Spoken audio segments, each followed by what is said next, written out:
السلام علیکم ورحمۃ اللہ وبرکاتہ۔ امید کرتا ہوں کہ آپ سب خیر و عافیت سے ہوں گے۔ آج کا ہمارا سبق الدرس الرابع والسبعون 74 نمبر سبق ہے۔ جیسا کہ آپ کے علم میں ہے کہ الکتاب الاساسی کی ہماری ترتیب چل رہی ہے اور اس کے اسباق چل رہے ہیں، تو آئیے آج کے سبق کی طرف۔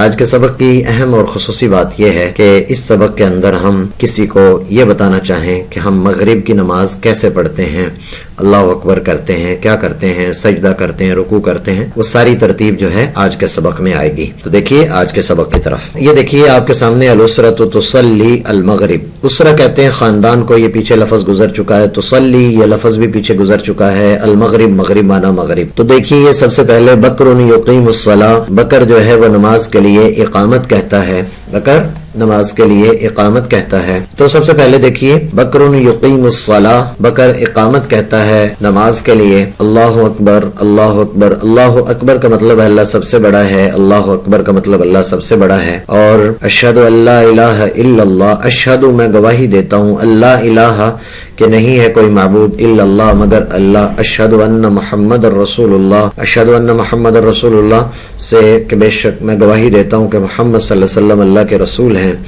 حی علی الصلاۃ، آؤ نماز کی طرف۔ حیا یہ عربی زبان کے اندر عام طور پر بھی استعمال ہوتا ہے، حی علی الصلاۃ، آؤ نماز کی طرف۔ کسی کو آپ نے کہنا ہو، ویسے عام طور پر ہم کہتے رہتے ہیں لوگوں کو کہ آؤ نماز پڑھتے ہیں، چلو آؤ نماز کے لیے چلتے ہیں، تو ان کو کہیں حی علی الصلاۃ۔ اس کے بعد حی علی الفلاح، آؤ فلاح کہتے ہیں کامیابی کو، کہ آؤ کامیابی کی طرف،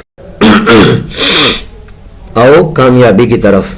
قد قامت الصلاۃ، نماز کھڑی ہو چکی ہے، قد قامت الصلاۃ، نماز کھڑی ہو چکی ہے۔ اللہ اکبر اللہ اکبر لا الہ الا اللہ، یہ ہو گیا۔ آگے کہتے ہیں اتجہ الوالد الی القبلۃ، اتجہ الوالد الی القبلۃ، والد متوجہ ہوا، اتجہ مانا متوجہ ہوا۔ یہ دیکھیے اردو کے ساتھ ملتا جلتے الفاظ ہیں۔ والد متوجہ ہوا الی القبلۃ، قبلے کی طرف، یعنی والد قبلے کی طرف، قبلے کے سمت میں متوجہ ہوا۔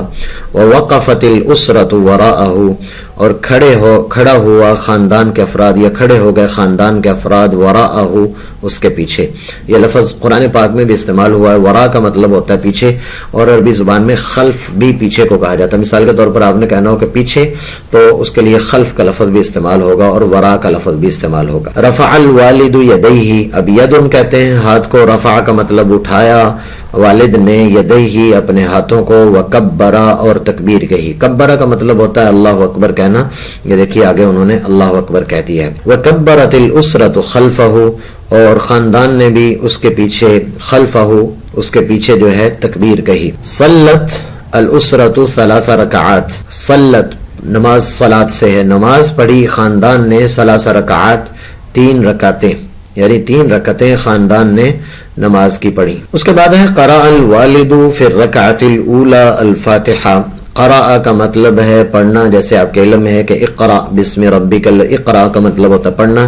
قرأ الوالد، والد نے پڑھا، فی الرکعۃ الاولی پہلی رکعت میں، الفاتحہ فاتحہ کو، وسورۃ قصیرہ اور ایک مختصر سورت، سورۃ قصیرہ، قصیرہ کا مطلب ہوتا ہے ایک چھوٹی سورت، انہوں نے ساتھ ہی پڑھی۔ اس کے بعد ہے وقرأ فی الرکعۃ الثانیۃ، اور انہوں نے پڑھا دوسری رکعت میں بھی الفاتحہ سورہ فاتحہ کو، وسورۃ اور ایک اور سورت کو، یعنی دوسری میں بھی سورہ فاتحہ پڑھی اور کوئی اور سورت پڑھی۔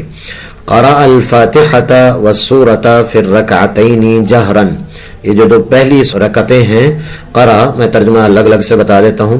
قرأ پڑھا، الفاتحة سورہ فاتحہ کو، والسورة اور سورت کو، پھر رکعتین دونوں رکعتوں میں، جہرن اونچی آواز سے، تو اونچی آواز سے انہوں نے دونوں رکعتوں میں سورۃ الفاتحہ کو اور سورت کو پڑھا۔ جیسا کہ آپ کے علم میں ہے کہ ہم مغرب کی نماز میں دونوں صورتیں جو ہیں، یعنی سورۃ الفاتحہ اور کوئی اور سورت جو پڑھنی ہوتی ہے، ہم اسے جہرن ہی پڑھتے ہیں۔ جہرن کا مطلب ہوتا ہے اونچی آواز سے پڑھنا۔ جہری نمازیں یہ عام طور پر ہمارے ہاں لفظ استعمال کیا جاتا ہے۔ کہتے ہیں بعد الرکعۃ الثانیہ، ثانیہ دوسرے کو کہتے ہیں، میرا خیال ہے جو ساتھی اس کورس میں شروع سے شریک ہیں ان کے لیے اس میں کوئی بھی مشکل بات نہیں ہے۔ ہاں نئے ساتھیوں کے لیے اس میں ذرا ظاہر سی بات ہے کہ جیسے ہم ساتھ ساتھ چل رہے ہیں، تو بعد الرکعۃ الثانیہ، بعد کا معنی بعد، اردو میں بھی بولتے ہیں رکعت ثانیہ، دوسری رکعت کے بعد، قرأ التشہد، قرأ کا معنی پڑھنا، التشہد معنی تشہد، کہ دوسری رکعت کے بعد تشہد پڑھا. وفی الرکعۃ الثالثۃ اور تیسری رکعت میں قرأ الفاتحۃ سورہ فاتحہ کو اس نے پڑھا سرن. ایک ہوتا ہے جہرن، ایک ہوتا ہے سرن. قرآن میں بھی آیا ہے اور اس کو خفت اور خفض بھی کہا جاتا ہے. ولا تجہر بصلاتک ولا تخافت بها وابتغ بین ذلک السبیلا. تو فرمایا کہ سرن، سرن مانا آہستہ آواز میں. تو جب ہم تیسری رکعت میں پڑھتے ہیں سورہ فاتحہ کو تو اس کو آہستہ آواز میں پڑھتے ہیں. میں انشاءاللہ تعالی یہ اس کو مکمل کر کے پھر آپ نے کیسے نماز کا طریقہ بتانا ہے تو میں ان سارے سیغوں کو ابھی تبدیل کرتا ہوں اس کو مکمل کرنے کے بعد. وبعد الرکعۃ الثالثۃ اور تیسری رکعت کے بعد قرأ التشہد ایضا، تیسری رکعت کے بعد انہوں نے تشہد بھی پڑھا.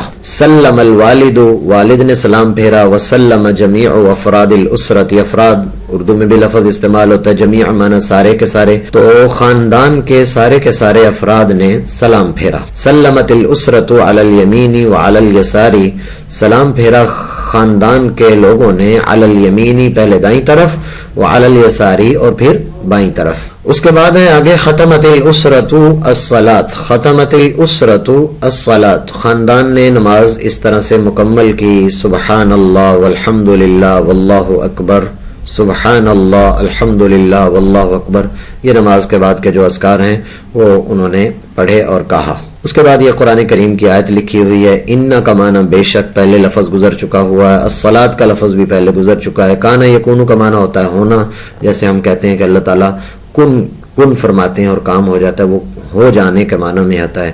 علی المؤمنین، یہ علی بھی گزر چکا ہے، مومنین بھی گزر چکا ہے. کتابا موقوتا، تو فرمایا کہ بے شک نماز مومنین پر کتابا موقوتا وقت مقررہ پر فرض کی گئی ہے. موقوتا کا وقت مقررہ پر فرض کی گئی. سورہ نساء کی 103 نمبر آیت ہے. تو فرمایا کہ ان الصلاۃ کانت علی المؤمنین کتابا موقوتا، کہ مومنین پر وقت مقررہ پر نماز کو فرض کیا گیا ہے. اس کے بعد آگے الکلمات الجدیدہ آ رہے ہیں، تو میرا خیال یہ ہے کہ اس کو ہم اگلے سبق میں ذکر کریں گے انشاءاللہ تعالی.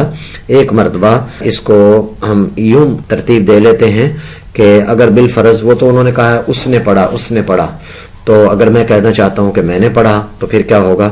تو آئیے دوبارہ ان کو دیکھتے ہیں اور جلدی سے ہم اس کو دوہرا لیتے ہیں تاکہ کم وقت کے اندر ہم کام کر سکیں. دیکھیے بہت آسان کام ہے یہ. شروع میں تو وہ تکبیر ہے، تکبیر کی ضرورت نہیں ہے. تو ہم یہاں پر کہیں گے اچھا ہر سیغہ جو بھی ہے، میں اس کا آسان طریقہ کار آپ کو بتا دیتا ہوں. ہر سیغہ جو فعل آ رہا ہے، مثال کے طور پر اتجہ فعل آ رہا ہے، وقفت کھڑے ہونا فعل آ رہا ہے، رفع فعل آ رہا ہے، کبر فعل آ رہا ہے، وکبر فعل آ رہا ہے یہاں پر، تو ان کے آخر میں لمبی تا لگانی ہے اور تا سے پہلے والے لفظ کو ساکن کر دینا. دیکھیے مثال کے طور پر اتجہ الوالد ہے نا، تو اتجہت، آگے یہ والا والد چونکہ اس کا فاعل تھا اس کو ختم کر دیں. میں کہوں گا اتجہت الی القبلۃ، میں متوجہ ہوا قبلے کی طرف.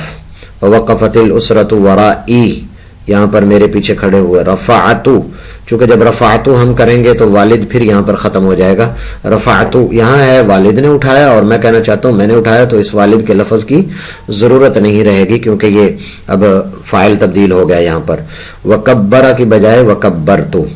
آگے دیکھیے جہاں جہاں یہ والد کا کہہ رہے ہیں تو آگے دیکھیے قرأ الوالد، تو یہاں پر ہم قرأ کی بجائے قرأت بولیں گے. قرأت، آگے والد کی پھر ضرورت نہیں رہے گی چونکہ فاعل اب میں بن چکا ہوں. پھر رکعت الاولی، تو ہم یوں کہیں گے قرأت پھر رکعت الاولی الفاتحۃ وسورۃ قصیرہ. پھر آگے وقرأت پھر رکعت الثانیۃ ایضا الفاتحۃ وسورۃ. آگے پھر قرأت الفاتحۃ والسورۃ فی الرکعتین جہرا. آگے پھر وہی عبارت رہے گی بعد الرکعت الثانیۃ. پھر آگے عفواً کا مطلب ہوتا ہے جس کو ہم کہتے ہیں معذرت. تو قرأ التشہد، تو قرأ کی بجائے قرأت التشہد، قرأت التشہد. وفي الرکعتین وفي الرکعت الثالثۃ قرأ الفاتحۃ سرا کی بجائے ہم کہیں گے قرأت الفاتحۃ سرا، قرأت الفاتحۃ سرا. وبعد الرکعت الثالثۃ قرأ التشہد کی بجائے قرأت. تو سلم الوالد کی بجائے ہم کہیں گے سلمت، میں نے سلام پھیرا. وسلم جمیع الاسرہ. تو اس طرح سے ہم اس کو ہم خود بھی اپنے پاس سے بول سکتے ہیں. اور آگے ان الصلاۃ کانت علی المؤمنین کتابا موقوتا، یہ قرآن کریم کی آیت ہے. میں پھر اس کو دہرا دیتا ہوں. بے شک نماز فرض کی گئی ہے وقت مومنین پر وقت مقررہ پر، یعنی وقت ہر نماز کا ظاہر سی بات ہے کہ ایک وقت ہے، اسی وقت کے اندر ہم نماز کو ادا کر سکتے ہیں، اسی وقت میں ہم نماز کو پڑھ سکتے ہیں. تو کہا گیا کہ یہ فرض کی گئی ہے تمہارے اوپر وقت مقررہ پر. تو آگے والے سبق کے اندر الکلمات الجدیدہ ہے، عربی کے جو جدید کلمات الگ سے نہیں لائے گا، اسی جو سبق گزرا ہے اس کے اندر جو الفاظ نئے استعمال کیے گئے ہیں ان کو یہ یہاں پر لے کر آ رہے ہیں. انشاءاللہ تعالی اس کو اگلے سبق میں ذکر کریں گے. تب تک کے لیے اجازت دیجیے. اللہ حافظ. السلام علیکم ورحمۃ اللہ وبرکاتہ.